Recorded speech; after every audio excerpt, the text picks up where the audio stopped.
आज प्रदेश कांग्रेस कमिटी सभापति श्री भक्तचरण दास जी आह्वान क्रमे नुआपड़ा जिला कांग्रेस कमिटी तरफ आज महात्मा गांधी जी प्रतिमूर्ति तले आम आज गोटे दिन उपवास रे बसीछुँ। आ उपवास रे बसबार कारण इटा हूँ जे यूपीए गवर्नमेंट कांग्रेस सरकार जेन योजना थिला मनरेगा महात्मा गांधी कर्म निजुक्ति योजना से योजना के बीजेपी सरकार मोदी सरकार ना बदले करी एक्ट के बदले दे करी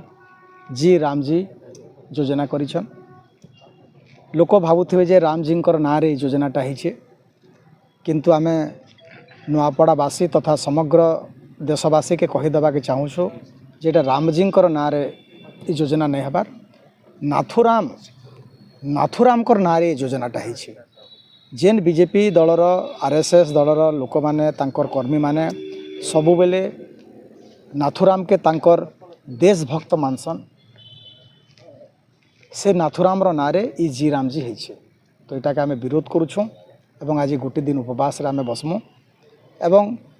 जी राम जी परिवर्तन ई ना के जदि परिवर्तन नहीं करा जाए बेले पुणी थरे जदि मनरेगा ना रे जदि योजना नहीं रहे ताहले आगामी दिन रे प्रदेश कांग्रेस कमिटी सभापति भक्तचरण दास जी नेतृत्व में सारा ओडिशा रे गोटे जन आंदोलन हवा एवं तार पई सरकार दायी रहे।